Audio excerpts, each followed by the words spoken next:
Assalamualaikum warahmatullahi wabarakatuh. Perkenalkan, nama saya Aulia Francisca Maulana. Saya akan membahas pemerataan pendidikan dengan subtopik permasalahan pemerataan pendidikan yang diampu oleh Ibu Dr. Insinyur Vina Sarifina MM. Pemerataan pendidikan dalam arti pemerataan kesempatan untuk memperoleh pendidikan telah lama menjadi masalah yang mendapat perhatian, terutama di negara-negara yang sedang berkembang seperti Indonesia. Hal ini tidak terlepas dari makin tumbuhnya kesadaran bahwa pendidikan mempunyai peran penting dalam pembangunan bangsa, seiring juga dengan berkembangnya demokratisasi pendidikan dengan semboyan Education for All. Pemerataan pendidikan mencakup dua aspek penting, yaitu equality dan equity. Equality yaitu persamaan mengandung arti persamaan kesempatan untuk memperoleh pendidikan, sedangkan equity bermakna keadilan untuk memperoleh kesempatan pendidikan yang sama di antara berbagai kelompok dalam masyarakat. Akses terhadap pendidikan yang merata berarti semua penduduk usia sekolah telah memperoleh kesempatan pendidikan. Sementara itu, akses terhadap pendidikan telah adil jika antar kelompok bisa menikmati pendidikan secara sama. Selanjutnya adalah learning outcome.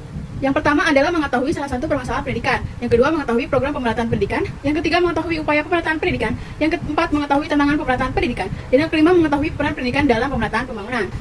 Permasalahan pendidikan yang pertama adalah kekurangan guru dan tenaga pendidik. Salah satu permasalahan utama dalam pemerataan pendidik di banyak negara termasuk Indonesia adalah kurangnya guru dan tenaga pendidik yang berkualitas. Hal ini berdampak signifikan terhadap kualitas pendidikan yang diterima oleh siswa, terutama di daerah terpencil atau kurang berkembang. Banyak guru cenderung memilih untuk mengajar di daerah perkotaan yang lebih maju, meninggalkan daerah pedesaan dengan kekurangan tenaga pengajar. Hal ini menyebabkan ketimpangan dalam akses pendidikan. Dengan jumlah guru yang tidak memadai, rasio siswa terhadap guru menjadi tinggi, sehingga perhatian individu terhadap siswa berkurang. Ini dapat mengakibatkan pemahaman materi ajar yang buruk.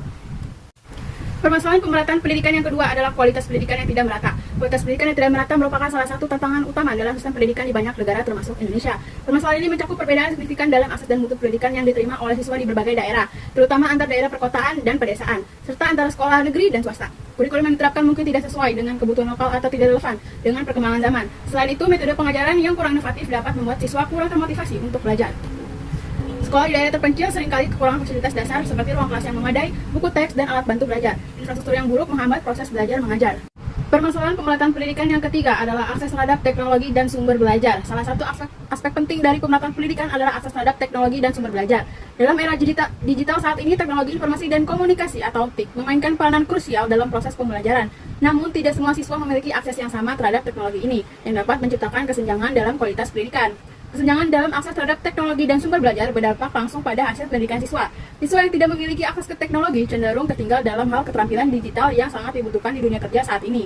Mereka juga mungkin mengalami kesulitan dalam memahami materi pelajaran karena kurangnya sumber belajar yang bervariasi dan interaktif. Hal ini berpotensi memperlebar jurang ketidaksetaraan antara siswa dari latar belakang ekonomi yang berbeda. Permasalahan ini mencakup berbagai aspek termasuk infrastruktur, kualitas pengajaran, dan sumber daya pendidikan.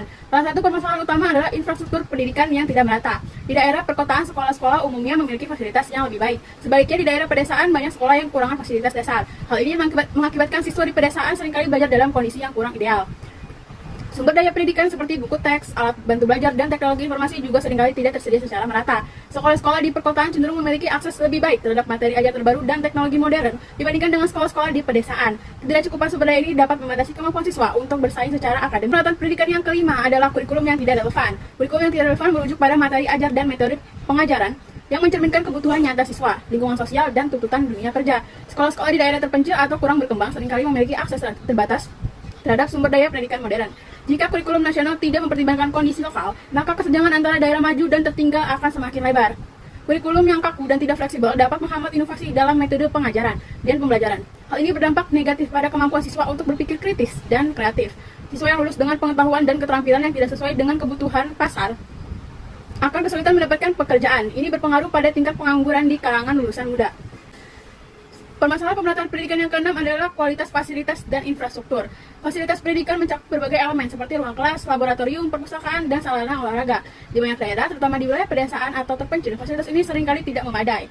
Ruang kelas yang tidak layak, kurangnya akses ke teknologi informasi, serta minimnya sumber daya seperti buku dan alat peraga dapat menghambat proses belajar siswa. Infrastruktur pendidikan meliputi bangunan fisik sekolah, aksesibilitas transportasi menuju sekolah, serta jaringan listrik dan air bersih. Banyak sekolah di daerah terpencil menghadapi masalah infrastruktur yang serius. Misalnya, beberapa sekolah tidak memiliki akses listrik atau air bersih yang memadai. Hal ini tidak hanya mempengaruhi kenyamanan belajar, tetapi juga kesehatan siswa. Ketidakcukupan infrastruktur dapat menyebabkan siswa absen lebih sering karena kondisi lingkungan belajar yang buruk. Permasalahan pemerataan pendidikan yang ketujuh adalah kualitas ujian dan evaluasi. Kualitas ujian mencakup beberapa faktor termasuk validitas, reliabilitas, dan kesesuaian dengan kurikulum. Validitas mengacu pada sejauh mana ujian mengukur apa yang seharusnya diukur. yaitu kompetensi yang diajarkan dalam kurikulum. Reliabilitas berkaitan dengan konsistensi hasil ujian. Ujian yang baik harus memberikan hasil yang sama jika diulang dalam kondisi serupa. Selain itu, kesesuaian dengan kurikulum memastikan bahwa materi yang diuji relevan dengan apa yang telah diajarkan kepada siswa. Evaluasi juga harus dilakukan secara adil dan objektif. Hal ini berarti bahwa semua siswa harus memiliki akses yang sama terhadap sumber daya belajar dan kesempatan untuk mempersiapkan diri menghadapi ujian. Ketidakadilan dalam evaluasi dapat muncul dari berbagai faktor seperti perbedaan dalam fasilitas pendidikan, ketersediaan guru berkualitas, atau dukungan keluarga. Permasalahan pemerataan pendidikan yang ke-8 yaitu masalah perekonomian dalam siswa. Biaya pendidikan menjadi salah satu penghalang utama bagi siswa dari keluarga berpenghasilan rendah. Meskipun banyak negara telah menerapkan sistem pendidikan gratis atau subsidi untuk pendidikan dasar dan menengah, masih ada biaya tambahan yang harus ditanggung oleh orang tua seperti biaya transportasi, buku pelajaran, seragam, dan kegiatan ekstrakurikuler. Ketidakmampuan untuk membayar biaya-biaya ini dapat menyebabkan siswa putus sekolah atau tidak dapat mengikuti kegiatan belajar secara optimal. Kondisi ekonomi keluarga sangat mempengaruhi motivasi dan konsentrasi siswa dalam belajar. Siswa yang hidup dalam keadaan kekurangan seringkali mengalami stres akibat masalah keuangan di rumah yang dapat mengganggu proses belajar mereka. Selain itu, anak-anak dari keluarga miskin mungkin harus bekerja paruh waktu untuk membantu perekonomian keluarga mereka sehingga waktu dan energi mereka untuk belajar menjadi terbatas. Yang selanjutnya adalah studi kasus dengan judul Sekolah Terpencil Beratap Daun di Kabupaten Donggala, Sulawesi Tengah. Berikut cuplikannya. Inilah rute yang harus ditempuh Salma dan Sudarman. Menembus jalan rusak, menyusuri perbukitan, menuju Dusun 4, Desa Kaliburu, Sindue, Tambus Anggora, Donggala. Input masalahnya yaitu yang pertama, apa langkah yang bisa diambil atas ketidakmerataan akses pendidikan di Sulawesi Tengah karena daerah perbukitan dan pegunungan yang menyulitkan akses. Yang kedua adalah apa yang harus dilakukan pemerintah atas ketidakmerataan distribusi dana untuk akses pendidikan di daerah terpencil.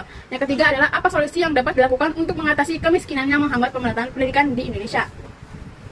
Proses penyelesaian masalah yang pertama yaitu Sulawesi Tengah memiliki topografi yang beragam, termasuk pegunungan dan daerah terpencil. Hal ini menyulitkan akses ke sekolah-sekolah, terutama di daerah pedesaan. Akses transportasi yang buruk juga menjadi penghalang bagi siswa untuk mencapai sekolah.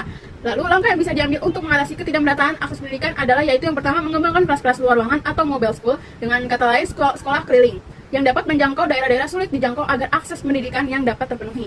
Yang kedua, memanfaatkan teknologi informasi untuk menyediakan akses pendidikan melalui platform daring, terutama jika infrastruktur fisik sulit dibangun. Proses penyelesaian masalah yang kedua yaitu kebijakan pemerintah dalam mendistribusikan dana pendidikan seringkali tidak merata dengan fokus lebih besar pada daerah perkotaan dibandingkan dengan pedesaan. Langkah yang bisa dilakukan pemerintah yaitu yang pertama, pemerintah perlu melakukan evaluasi dan penyesuaian terhadap kebijakan anggaran pendidikan dengan memberikan alokasi dana yang lebih besar untuk daerah terpencil. Ini dapat dilakukan dengan menetapkan presentasi minimum dari total anggaran pendidikan yang harus dialokasikan untuk daerah-daerah yang kurang terlayani agar akses pendidikan ke daerah terpencil terpenuhi. Yang kedua, pemerintah dapat bekerjasama dengan organisasi non-pemerintah atau NGO dan sektor swasta untuk membangun sekolah baru atau memperbaiki fasilitas yang ada, termasuk akses jalan menuju sekolah ke daerah terpencil. Proses penyelesaian masalah yang ketiga yaitu kemiskinan menjadi tantangan besar dalam meratakan pendidikan. Banyak keluarga di Sulawesi Tengah bergantung pada pertanian atau pekerjaan informal lainnya, sehingga anak-anak seringkali harus membantu orang tua mereka bekerja daripada bersekolah. Tingkat kemiskinan yang tinggi dapat menghalangi akses anak-anak ke pendidikan formal. Solusi yang dapat diterapkan adalah memberikan bantuan keuangan langsung kepada keluarga yang mengalami kemiskinan. Program ini bisa berupa beasiswa pendidikan, bantuan tunai bersyarat, atau subsidi untuk biaya sekolah. Dengan adanya dukungan finansial, orang tua akan lebih mampu mengizinkan anak-anak mereka untuk bersekolah. Output dari studi kasus adalah yang pertama, langkah yang bisa diambil atas ketidakmerataan pendidikan adalah dengan adanya mobile school. Dengan adanya mobile school, pendidikan dapat menjangkau daerah terpencil yang sulit diakses, di mana infrastruktur sekolah formal mungkin tidak tersedia dan akses pendidikan sulit dijangkau. Dengan menggunakan internet, pemerintah dapat menyediakan materi pembelajaran, video tutorial, dan sumber daya lainnya secara daring. Hal ini memungkinkan siswa untuk belajar secara mandiri atau dengan bimbingan guru melalui sesi online. Jadi siswa dapat dengan mudah mengakses pendidikan.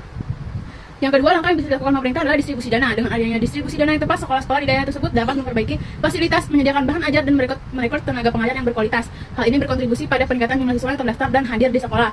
Yang ketiga, solusi yang dilakukan adalah memberikan bantuan beasiswa bagi masyarakat miskin. Ketika anak-anak mendapatkan pendidikan yang lebih baik, mereka memiliki peluang lebih besar untuk mendapatkan pekerjaan yang layak di masa depan, sehingga berkontribusi pada perbaikan ekonomi keluarga secara keseluruhan. Hal tersebut juga dapat memecahkan siklus kemiskinan antar generasi.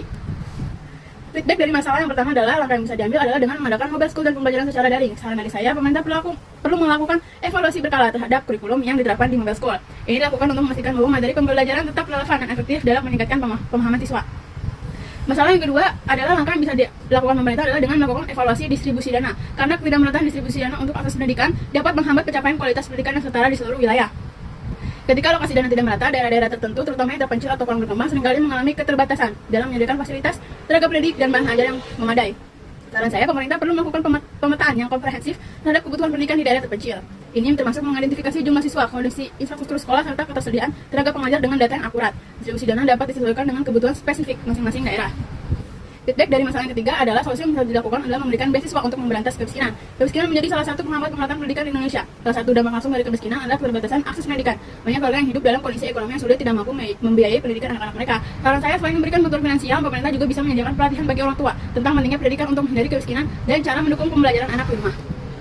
Kesimpulan dari subtopik yang saya ambil adalah permasalahan pemerataan pendidikan di Indonesia masih menjadi tantangan besar karena adanya kesenjangan kualitas dan akses terhadap pendidikan antara wilayah perkotaan dan pedesaan, serta antar wilayah kepulauan. Faktor ekonomi dan infrastruktur yang tidak merata juga memperburuk situasi ini, di mana anak-anak yang tinggal di daerah terpencil cenderung mempunyai kesempatan pendidikan yang lebih sedikit dibanding anak-anak yang tinggal di daerah perkotaan. Hal ini menyebabkan terjadinya kemunduran yang berdampak pada perkembangan potensi dan kualitas sumber daya manusia Indonesia. Berikut daftar pustaka yang bisa saya tampilkan. Sekian dari saya, kurang lebihnya mohon maaf. Terima kasih.